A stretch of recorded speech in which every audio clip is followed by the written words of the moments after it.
राजा ने 3 महल बनवाए, राज्य से बाहर नहीं जाने दिया कभी, और कभी उनको किसी बुरे दृश्य का दर्शन नहीं कराया। लेकिन आज जब वो जिद करके जाते हैं तो राजन उन्हें जाने देते हैं, लेकिन साफ सफाई करवा देते हैं कि कोई बुरा दृश्य न दिखे, कोई बूढ़ा न दिखे, कोई बीमार न दिखे, कोई रोगी न दिखे, कोई मृत न दिखे, ऐसा कोई न दिखे। लेकिन एक एक करके जब वो विचरण करने के लिए जाते हैं, घूमने के लिए जाते हैं, नगर का भ्रमण करते हैं, तो उन्हें सब दिखाई देता है। पहली बार में जाते हैं तो बूढ़ा दिखाई देता, ऐसे लाठी पकड़ के चल रहा। दूसरे में जब घूमने के लिए जाते तो बीमार व्यक्ति देखते, दर्द से कराह रहा है, चिल्ला रहा है।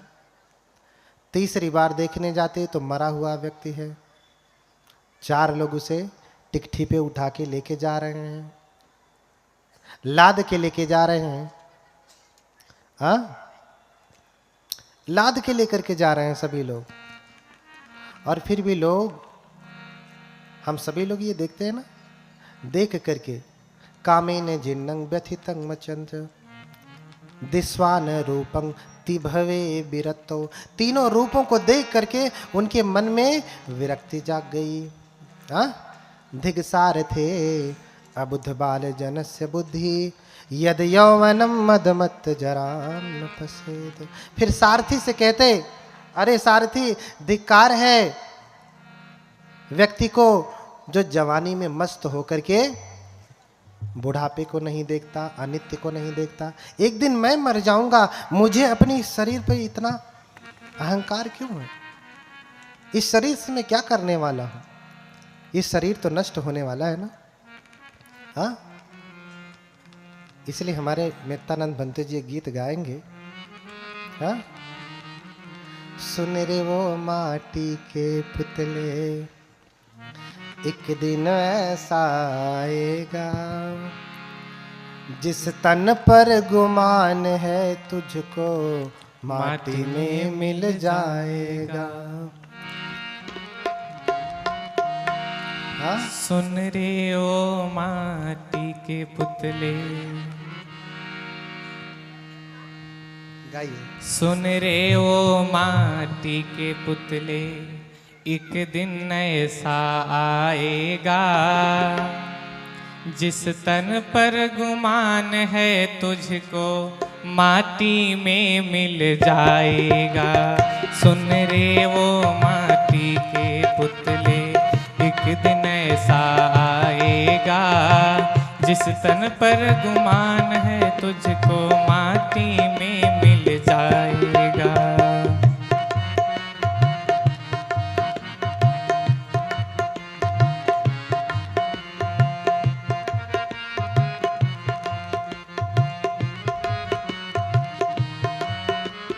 शील प्रथम हृदय से मानो, कभी न प्राणी घात करो। मत्स्य मांस को दूर हटा कर सदा ही शाकाहार करो। कभी न प्राणी घात करो, मत्स्य मांस को दूर हटा कर सदा ही शाकाहार करो। क्यों? आगे कहना है, पूज्य गुरुदेव जी ने ही ये गीत लिखा है कि क्यों पंचशील पालन करना चाहिए और इसका लाभ क्या है पालन करने से। तो पहले सील में कहा गया है, सील प्रथम हृदय से मानो, कभी न प्राणी घात करो। मत्स्य मांस को दूर हटा कर सदा ही शाकाहार करो। शील प्रथम हृदय से मानो, कभी न प्राणी घात करो। मत्स्य मांस को दूर हटा कर सदा ही शाकाहार करो। तू तो श्रेष्ठ जीव है जग में, तू तो श्रेष्ठ जीव है जग में। दया भाव कब आएगा जिस तन पर गुमान है है तुझको माटी में मिल जाएगा। बोलिए सब लोग गाइए। के पुतले एक दिन ऐसा आएगा जिस तन पर गुमान है तुझको माटी में मिल जाएगा।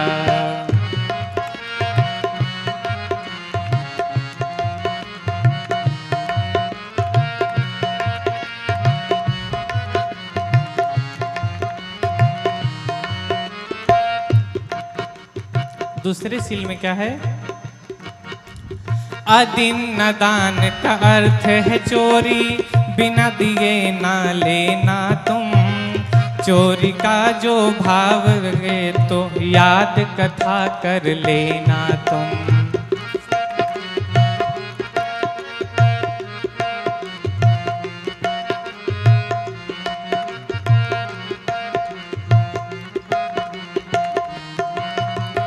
अदीन दान का अर्थ है चोरी, बिना दिए ना लेना तुम। चोरी का जो भाव जगे तो याद सील कर लेना तुम। चौर कर्म करके तो जग में,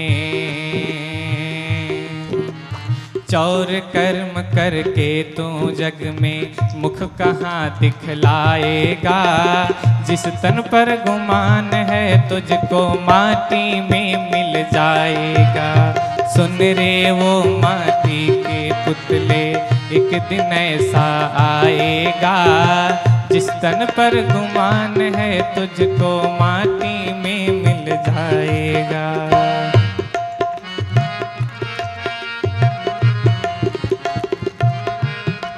तालियां बजाइए, तेज तालियां बजाइए।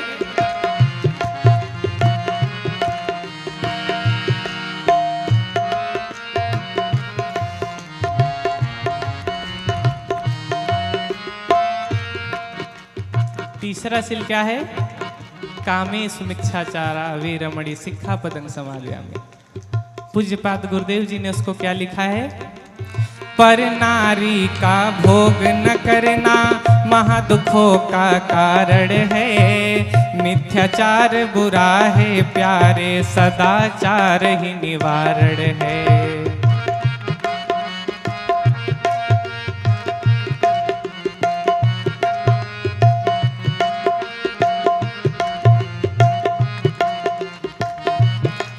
पर नारी का भोग न करना महादुखों का कारण है।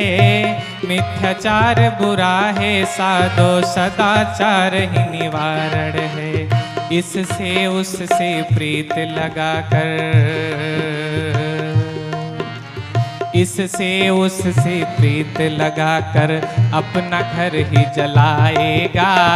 जिस तन पर गुमान है तुझको माटी में मिल जाएगा।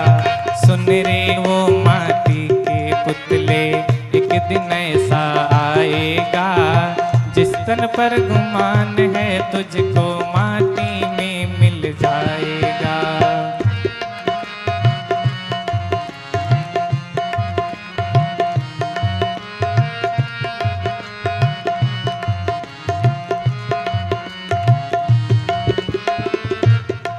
चौथा सील, मुसावाद से विरत ही रहकर करो न व्यर्थ की बात कभी। चुगली से सदा ही डरना, कड़वी कोई बात नहीं। माता लोग ध्यान दीजिए, क्या बोला गया है?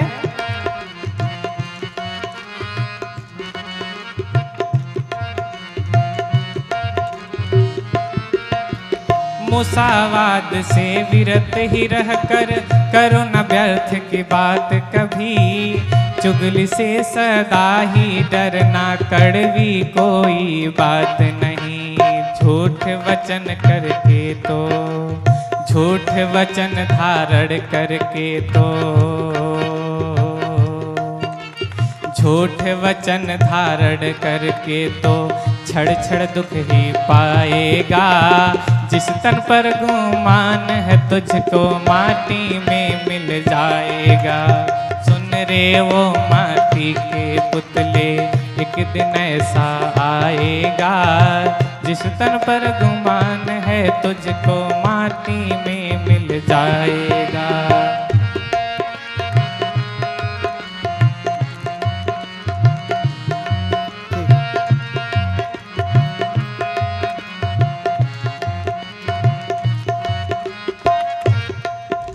पांचवा सील ध्यान दे जरा, कितना अच्छा लगता है इस सील को भंग करने के लिए, कितना आनंदित होते हैं पार्टी में जाके। जरा इधर ध्यान दें, गुरुदेव ने क्या लिखा है।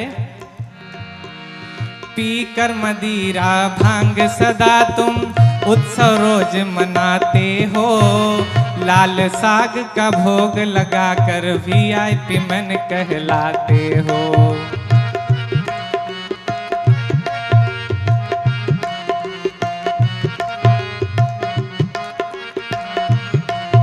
यही सुधार लीजिए। पीकर मदिरा भांग सदा तुम पार्टी रोज मनाते हो, लाल साग का भोग लगा कर VIP मन कहलाते हो।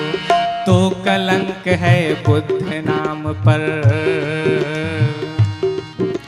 तो कलंक है बुद्ध नाम पर, बौद्ध धर्म कहाँ पाएगा। जिस तन पर गुमान है तुझको माटी में मिल जाएगा। जिस तन पर गुमान है तुझको माटी में मिल जाएगा। सुन रे वो माटी के पुतले एक दिन ऐसा आएगा। जिस तन पर गुमान है तुझको माटी में मिल जाएगा। जिस तन पर गुमान है तुझको माटी में मिल जाएगा। जिस तन पर गुमान है तुझको माटी में मिल जाएगा। तो कुछ समझ में आया? हाँ,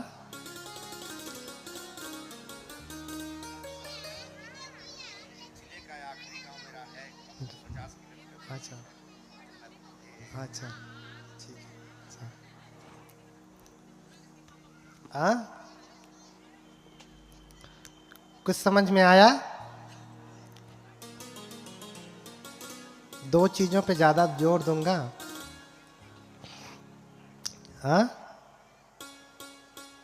आप लोगों को दूर ही जाना है। सदाचार निवारण है, क्योंकि इससे उससे प्रीति लगाकर मुख कहाँ दिखलाएगा। मुंह दिखाने लायक है? हाँ, मुंह दिखाने लायक नहीं बचेगा। समझ रहे हैं ना? तो मुंह दिखाने लायक बनाइए, शीलों का पालन करिए। तो इसलिए कहा, सुन रहे वो माटी के पुत्रे, एक दिन ऐसा आएगा जिस तन पर गुमान है तुझको माटी में मिल जाएगा। सिद्धार्थ गौतम इस बात को बड़े अच्छे से समझे। जब उन्होंने तीनों रूपों को देखा, किसको देखा? बूढ़े को देखा, बीमार को देखा और मृत को देखा, चौथा देखा सन्यासी प्रवज्जित। उनको देख करके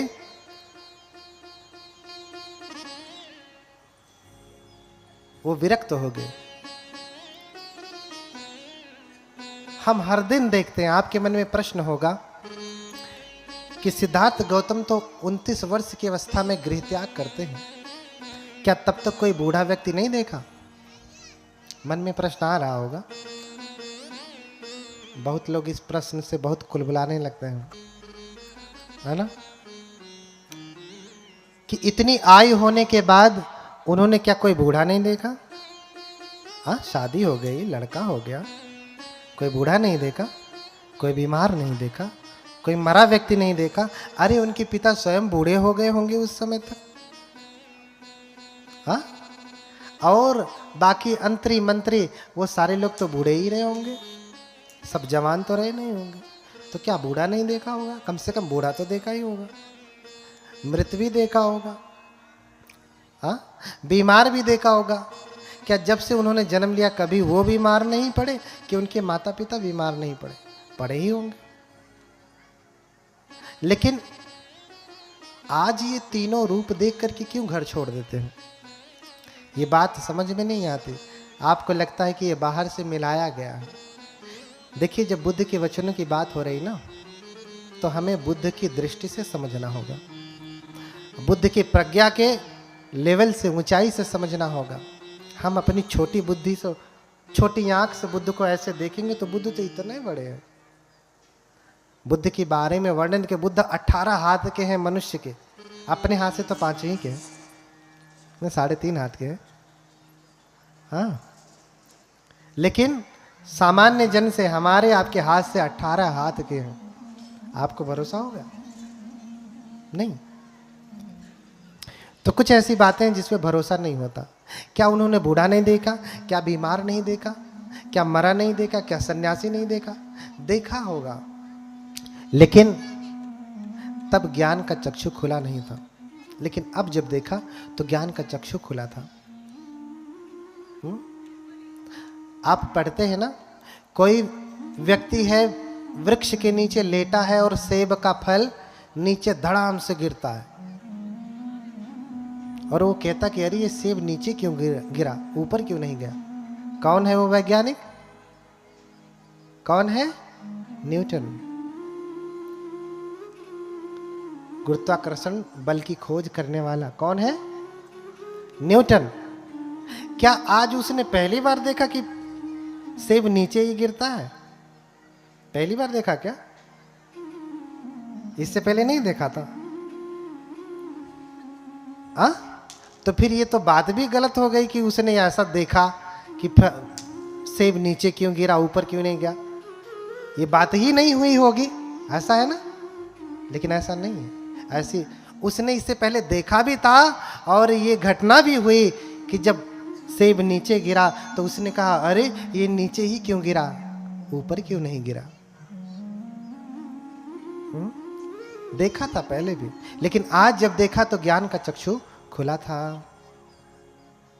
एक वो व्यक्ति है जिसकी माँ खाना बना रही है, खाना पका रही, भोजन, भात बना रही है, भात, और उसके ऊपर क्या रखा है? पतीले में भात बना रही है तो ऊपर क्या रखा जाता है?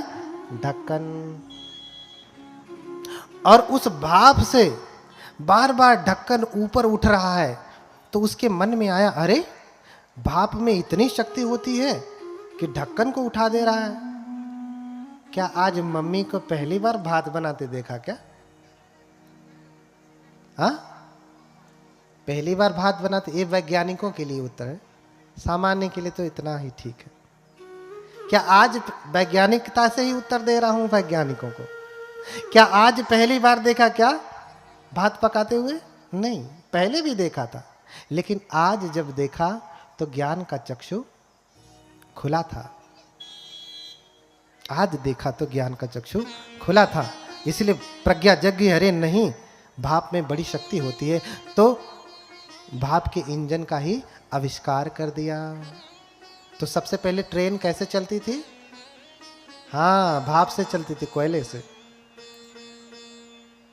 समझ रहे ना? ऐसे ही सिद्धार्थ गौतम ने पहले बूढ़ा भी देखा, बीमार भी देखा, मृत भी देखा, लेकिन तब ज्ञान का चक्षु खुला नहीं था। आज जब देखा तो दिस्वा न रूपं तिभवे विरक्तो। आज तीनों रूप देख करके विरक्ति जग गई, वैराग्य जग गया। क्यों? क्योंकि ज्ञान का चक्षु खुला है। ज्ञान का चक्षु खुला है। अरे बुद्ध ने तो तब देखा और छोड़ दिया। बुद्ध 29 वर्ष की अवस्था में, सिद्धार्थ गौतम 29 वर्ष की अवस्था में घर छोड़ते हैं। आपकी आयु कितनी है? मुझसे तो ज्यादा ही है। हाँ, बोलिए भगवान बुद्ध की। आप कब छोड़ेंगे?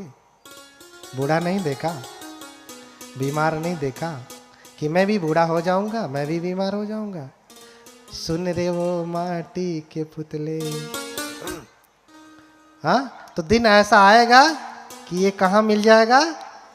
माटी में। तो माटी में मिलने का इंतजार कर रहे हैं। हाँ, माटी में मिलने का इंतजार कर रहे हैं।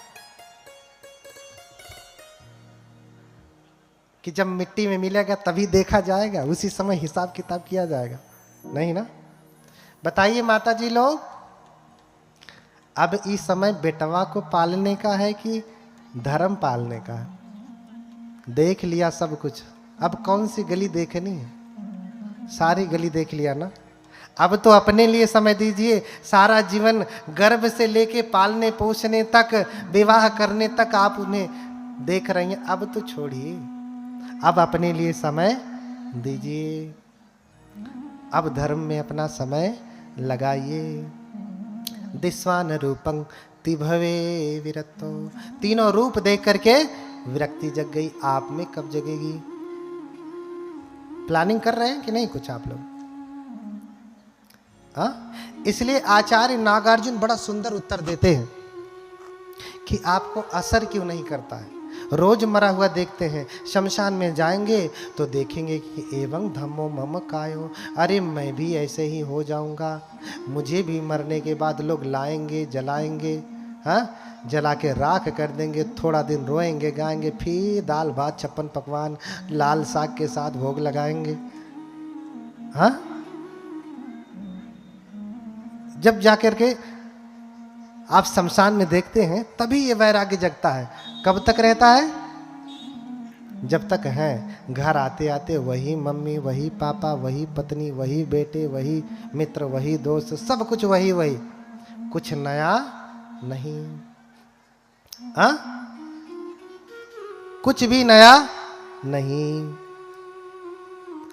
इसलिए गाना, एक भजन है कबीरदास का कि सोने वाले जाग जा, संसार मुसाफिर खाना है। संसार क्या है? मुसाफिर खाना है। आसपास जोधा खड़े, मौत से बचेंगे नहीं आप, लेकिन साथ में क्या जाएगा? आपका धर्म कर्म। आसपास जोधा खड़े और दोनों बजावें गाल, मंज महल से ले चला ऐसा अपर बड़ काल। काल बहुत बलवान है। कबीरदास कहते हैं कि राजा होता है, उसके रक्षक होते हैं बॉडीगार्ड। हो, आज भी बॉडीगार्ड है ना, और लगे रहते हैं, बंदूक लिए खड़े रहते हैं पूरा दिन चारों तरफ। बड़े बड़े मंत्रियों के पास बढ़िया जेट सुरक्षा दी गई है। ऐसे राजाओं के पास जेट सुरक्षा हुआ करती थी, उससे भी हाईटेक। तो कबीरदास कहते हैं कि आस पास जोधा खड़े और दोनों बजावें गाल। गाल बजाने का मतलब दोनों बात कर रहे हैं भैया, सोते नहीं हैं, जाग रहे हैं। सो गए तो कोई आया मार के चला जाएगा राजा को, लेकिन फिर भी गाल बजा रहे हैं, बतिया रहे हैं, बतिया बतिया के जाग रहे हैं, लेकिन फिर भी मंज महल से ले चला। कौन ले चला? ऐसा अपर बड़ काल। जब काल आता है तो गाल बजाते रहिए, ड्यूटी देते रहिए, पिस्तौल राइफल ताने रहिए, लेकिन खींच करके उठा करके लेकर के चला जाएगा। कोई बचाने वाला नहीं है। कोई धन, कोई दौलत आपको बचा नहीं सकती। इसलिए चंचल मनवा चेतरे, चंचल मनवा चेतरे। कितना चंचल रहेगा भैया अभी तक। अंगम अंगम गलितम पलितम मूलनम दसन विहीनम जातम तुंडम और वृद्धो याति गृहीत्वा दंडम तदपि न मुंचत्यास पिंडम। अरे भैया कितने तक? अंगम अंगम गलितम, एक एक अंग गल गया है, बूढ़े हो गए हैं। पलितम मुंडम, बाल भी क्या हो गया है? झड़ गया है। नहीं झड़ा तो कम से कम क्या हो गया है? सफेद हो गया है। तो सफेद होने तक भी होश नहीं रहता, काली वाली डाई लगाते हैं, अभी तो मैं जवान हूं, अभी तो मैं जवान हूं। अंगम अंगम गलितम पलितम मुंडम। अरे मेरा क्या गिरेगा? तू क्या गिरेगा? मैंने पहले ही गिरा दिया। तेरी क्या मजाल कि तू गिरे, जा तुझे मैं पहले ही गिरा देता हूं। ऐसा साहस होना चाहिए, ऐसा साहस होना चाहिए।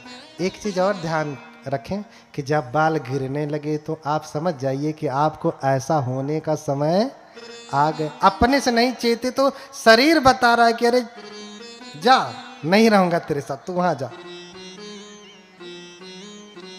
हाँ, तो भी समझ में नहीं आ रहा। चंचल मनवा चेतरे सोवे कहाँ जान। हाँ, अजम घर जब ले जाएगा पड़ा रहेगा ज्ञान। सारी विद्वता सारा ज्ञान यहीं पड़ा रह जाएगा। जब काल, जब मौत आपके सर पे मंडराएगी तो सब कुछ यहीं रह जाना है। इसलिए सारी चंचलता छोड़िए। अंगम अंगम गलितम पलितम मुंडम। और क्या हो गया है? दशा कितनी खराब हो गई है? दसन विहीनम जातम तुंडम। दांत भी टूट गया है। बब करते हैं, बतियाते ऐसा तक होने लगता है। कैसा होता है? पूरा, क्योंकि दांत नहीं है तो ऐसा ऐसे हो रहा। मेरा भी वैसे ही होगा, मैं कोई अलग से थोड़ी ना आया। हाँ, लेकिन उस अवस्था तक आते आते मैं कुछ संग्रह कर रहा हूं जो मेरे साथ जाने वाला है। आपको धर्म का दान कर रहा हूं। हाँ, दसन विहीनम जातम तुंडम। दांत भी झड़ गया, टूट गया, लेकिन नकली लगवा करके अभी भी खुश हैं कि अरे चलो टूट गया तो क्या, नकली लगवा लूंगा। दांत भी बता रहा है भैया दांतवा टूट गया, अब तो चेतो। हाँ, वृद्धो याति गृहीत्वा दंडम। दशा और भी खराब हो गई। कितनी? चल नहीं पा रहे हैं, लाठी लेकर के चलते हैं, टेक टेक के चलते हैं, और नहीं तो कम से कम कोई पकड़ करके ही लेकर के जाता है। वृद्धो याति गृहीत्वा दंडम।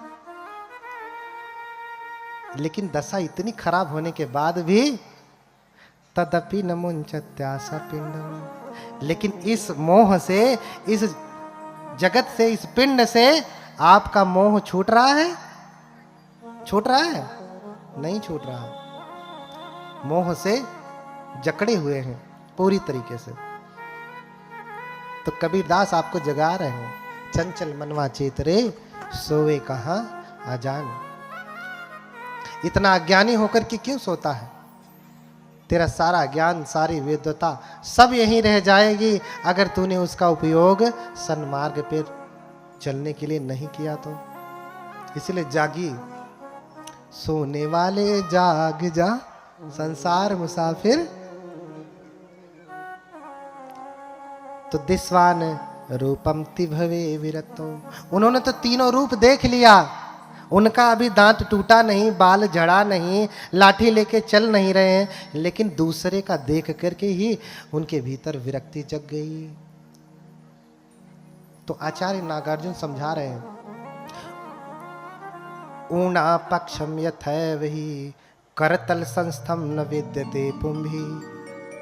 क्या कह रहे हैं? जैसे आप स्वेटर बुनते हैं ना, ऊन से आप स्वेटर बुनते हैं ना, इतना बड़ा ऊन तोड़ करके हाथ पे रख दिया जाए तो कुछ असर होगा? कुछ पता चलेगा? दर्द, पीड़ा, सुख, दुख कुछ ऐसा होगा? इतना बड़ा धागा ऊन का, कुछ होगा? ऊणा पक्षम यथैव ही करतल संस्थम न विद्यते पुंभी।